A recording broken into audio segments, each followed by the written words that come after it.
to my channel.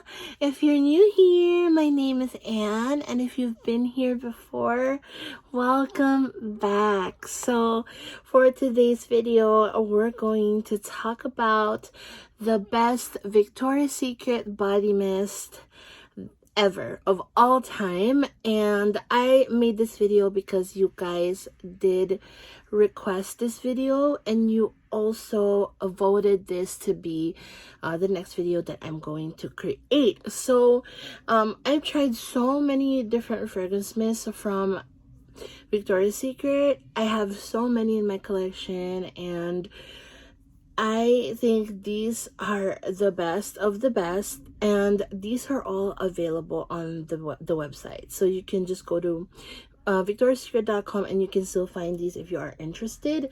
Now let us get started. So I have a pretty good mix of Victoria's Secret Pink and Victoria's Secret body mist, so I just put them all together in this one video. But anyways, let us get started with the first one. Now this one is super good. This is like vacation in a bottle. This is summer in a bottle, and that is Mango Temptation.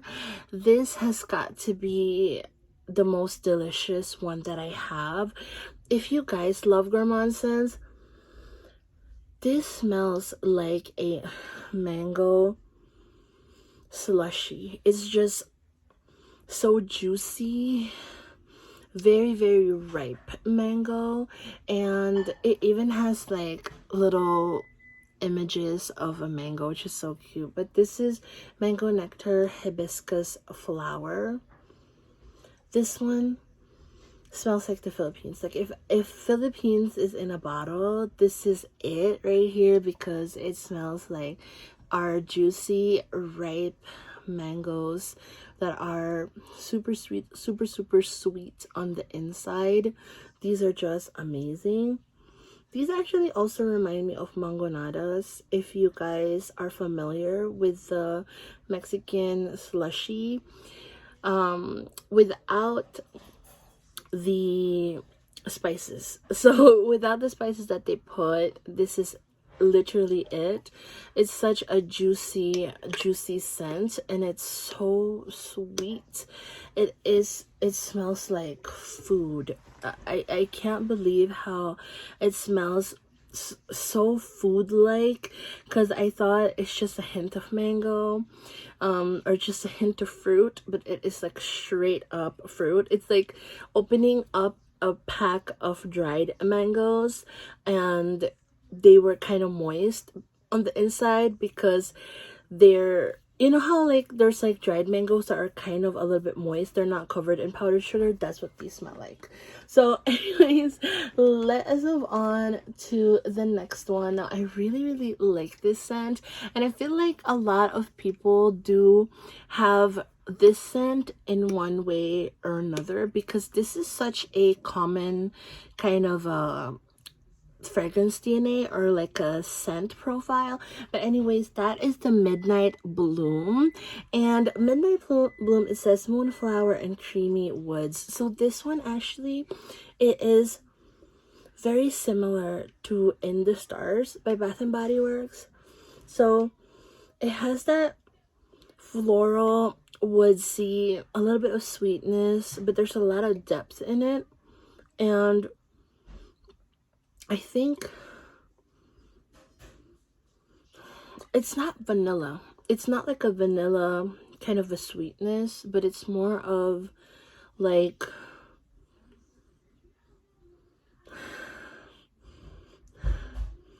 it's more of like, I guess, sugared or candied oranges mixed with like a really sweet flower, like a sweet floral with a little bit of woodsy. It's really hard to explain, especially when they don't have the fragrance notes to guide you, but this is a beautiful scent, very perfumey. This one can take the place of a perfume. A lot of people compare this one to the Baccarat Rouge, which I haven't smelled that one, so I really don't know if they smell the same. But if you are familiar with In the Stars by Bath and Body Works, this one, they share the same fragrance, DNA, and it's so beautiful. When I wear that one, I actually don't wear anything, any perfume with it, because it's just so potent. This next one that I'm gonna talk about is such an OG for my life. I wore this one throughout college, and this scent just takes me back. So I'm talking about the Warm and Cozy. So if you guys had this, I'm sure you know what I mean. They come in that hot pink packaging with the blue cap, and they were just so bulky and they're so cute. I actually prefer that packaging so much more. But Warm and Cozy is everyone's, like, everyone have tried this one. Everyone loves Warm and Cozy, but this one right here is the it's so good. This one is the shimmer version, just because for the camera it looks really cute. I have the original, and that's actually what I wear more. This one is really, I reserve this one for like summer, but this one is so, it's vanilla. It's very sweet. It is a little bit of passion fruit. It's really creamy, and it's so long lasting, you guys. This one, it lasts for a good 12 hours even, because it's so long wearing. It has a hint of coconut, but it's not a heavy coconut. It's just a hint, and I really like this one in terms of projection wise, because it projects like no other. It doesn't even perform like a body mist. It performs like an actual perfume. It is ridiculously good. I also have another OG for a lot of you guys, but this is newer to me. So when I was growing up, I didn't really come across with this one, and I guess I find that really weird, because everyone said that this is like an OG for them, and then for me, I feel like I wasn't on the bandwagon until lately, to be honest with you. But that is Velvet Petals. So I'm kind of late in the game with Velvet Petals, but this is such a beautiful scent. I feel like this is like your girly, very sweet, almost like candy like. It is almond glaze and lush blooms, so it is like a sweet floral. So you can definitely smell the almond in here, and like candied flowers. It is such an amazing scent. You can even pick up a little bit of like very like candied fruit kind of a scent to this one, but this is so beautiful. It is like a nice scent for spring, summer. It's so nice and girly, and this is one of those scents that, to me, when I think of the color pink, this is what it's gonna smell like. And it is just a beautiful, beautiful scent. Let's move on to the next one. Now, these two scents right here that I'm going to talk about, they actually have the same DNA, because they are basically made from the same fragrance base, I guess. So, and that is the Bare Vanilla. So the Bare Vanilla and the Bare Vanilla Untamed. So Bare Vanilla Untamed is just a flanker of the original Bare Vanilla. So this one right here, it is really nice. It is like a powdery vanilla. It also has like cashmere in it, so it gives it like a nice sophisticated scent. So this is not a bakery kind of a vanilla.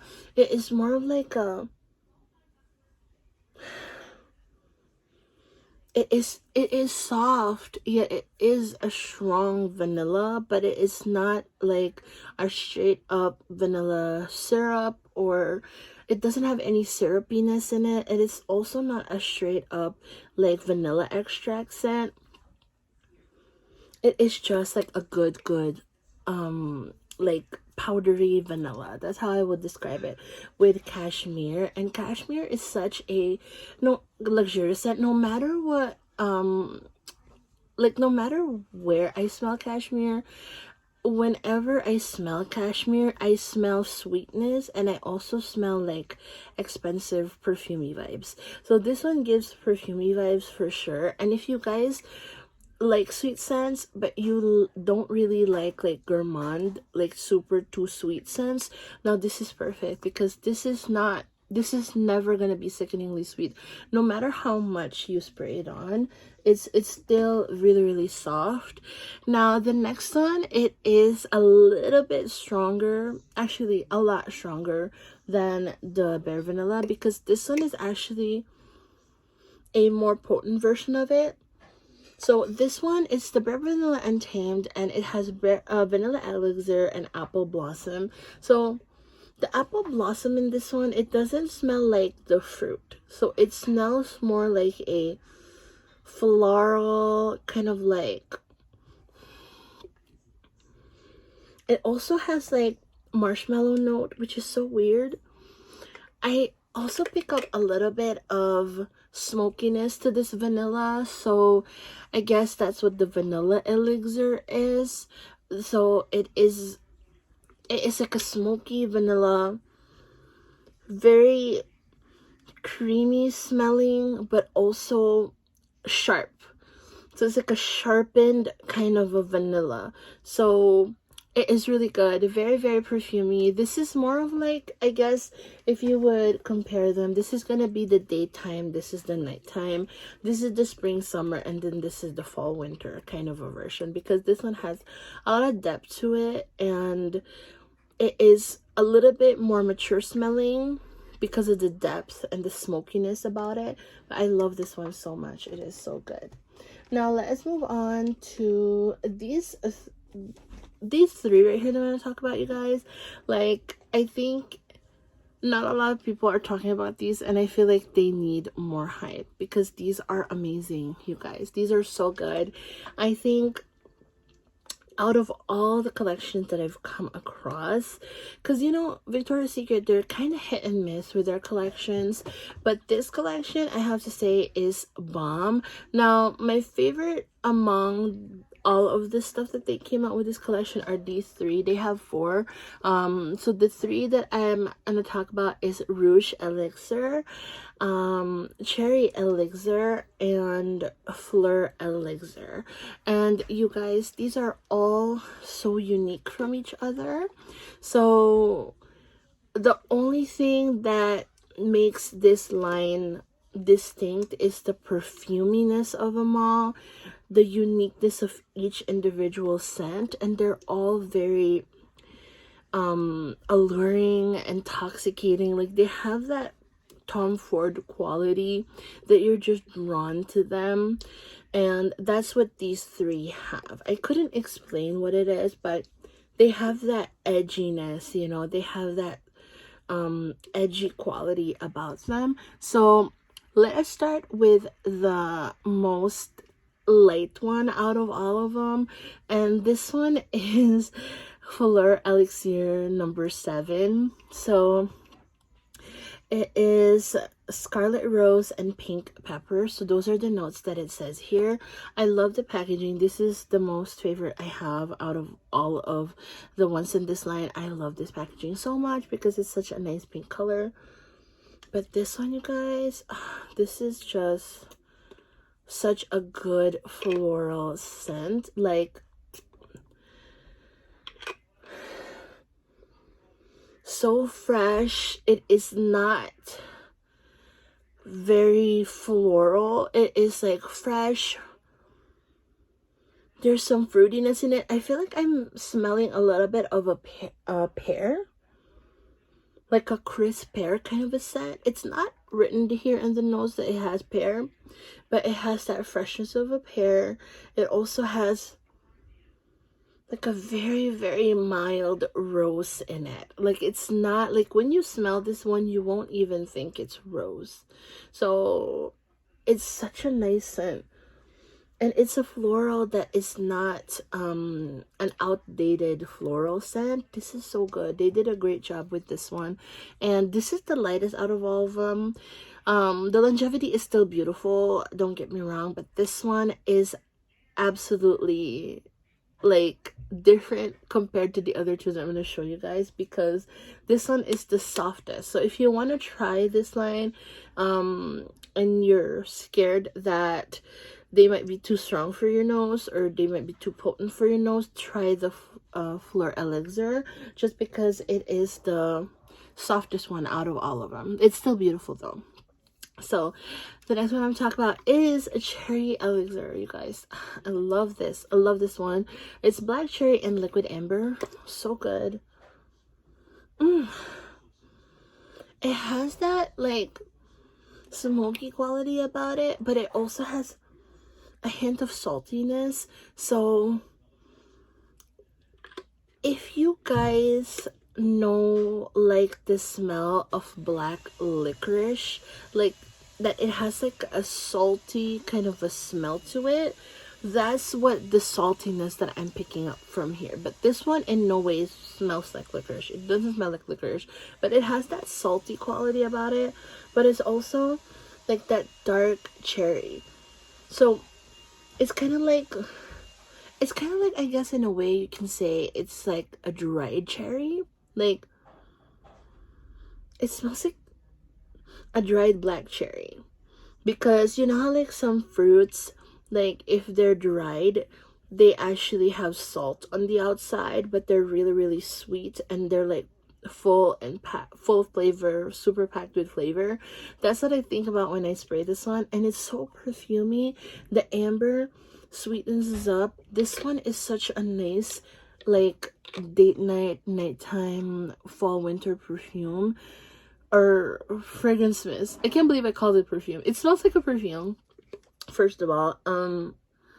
But oh my gosh, this is such a good scent. If you guys like scents that are more like sophisticated, more deep, you will like this one. The cherry is not very strong. It's not like a syrupy cherry. It is not like a medicinal cherry or artificial cherry in any way. It's just really good. It doesn't even smell like a cherry drink too, so don't worry about that. Now the next one that I'm going to talk about is Rouge Elixir number 2. I love this one. This is my most favorite out of the 3 of them, and this one, it's so nice. It's like creamy. It is like a very it's a dark fruity, creamy almond.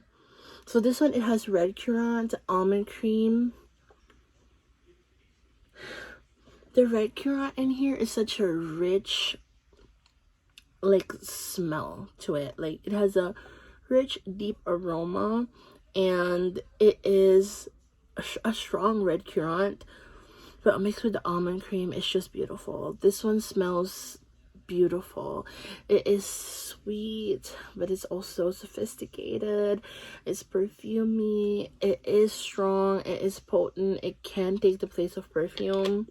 Alrighty, so let's move on to my last favorite, and this one is a really interesting scent. The scent profile of this one is actually unique to my nose, and this is Sunset Sorbet. So first of all, let us take a minute to just adore this packaging. The packaging is so pretty, but this one, it has iced papaya and it says glitter waves, but the notes are, it is a slight floral. It has a tropical note in here. It does smell like coconut a little bit. Coconut. It also smells a little bit like, kind of like,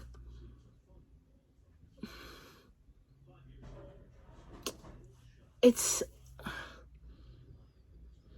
like a perfume. Like, it's like a very mellowed down version, a super watered down version of the Angel perfume by Thierry Mugler. Like, they do share something. Like, this is not exactly a dupe of Thierry Mugler, but they share something, and I think that's the coconut in there, and also the fruitiness of it. This is not a crazy fruity scent. It is actually a very perfumey fruity scent. Hint of floral. And this one is not a juicy papaya, but it's like iced papaya, like exactly how it says, iced papaya. Because you can definitely pick that up, but it's not your juicy fruit kind of a scent. It's beautiful and it's really unique too. So if you're looking for like a fragrance that is a little bit more, that has a little bit more of like a unique kind of a scent profile, and you're okay with like fruity floral in a not non-juicy way and in a more perfumey way, you will love this one, because this is amazing. And I love layering that one with Thierry Mugler Angel. So yes, that's all that I have for you guys as far as favorites go. I just want to talk to you guys a little bit about forgiveness, because I feel like that's the topic of my life this week. Just because it's really, like, from personal experience, it's really hard to come to a point where, you know, you just forgive everyone, right? Or you just forgive everything around you. It's really hard to come to a point to do that. However, it's like, what comes with forgiveness is also giving people second chances. They're not exactly the same thing, but they are very close to each other. So I just realized that if you're not ready to forgive somebody yet, however, you give them a second chance, it is so close to forgiving them.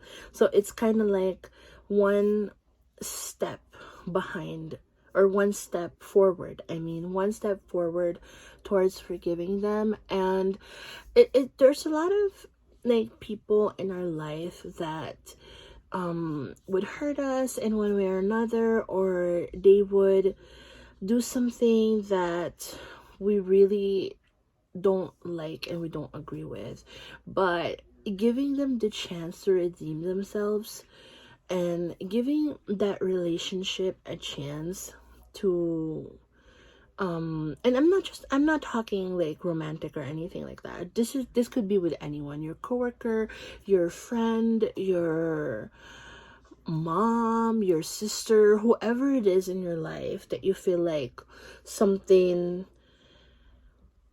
there's, that you guys have like some muddled, or there's some things that are muddling your relationship. That's what I mean. Just give them a second chance to redeem themselves, because forgiveness is really very important to have. It's an important character to have. A forgiving heart is an important character to have, and I'm personally working on that myself. But it also starts within you, you know, because if you do certain things that you didn't like the outcome of, you also have to forgive yourself. If you guys know what I mean. Like, if something goes wrong and you know that you did something that caused for it to go wrong, work on forgiving yourself, because it's hard to forgive others if you don't know how to forgive yourself. And I think not a lot of people think about it like that, but on a daily basis we do things that we tend to regret, or we think about it all the time, or we ponder on our mistakes. And it is not good to ponder on your own mistakes. It's not a good thing to ponder on what we do wrong, because we should move on from it. It's not gonna be good to just ponder on the negative. So I highly recommend working on forgiving yourself first before anything else. Just learn that and train yourself to, once you're catching yourself in that point of you're blaming yourself for certain things, and you catch yourself blaming yourself on certain things, forgive yourself and move on. and it's gonna be easier for you to forgive others. I'm actually going to put some Bible verses on the description box just to reference what I'm talking about. But yes, since this is the month of love, February is like, a lot of people are celebrating February as the love month. So I do want to talk about forgiveness, because forgiveness is actually a really integral part of loving somebody. You cannot not love somebody and not forgive them, and you cannot also love yourself without forgiving yourself for any of your mistakes. So if you've done anything that you don't like, it's okay. Please forgive yourself.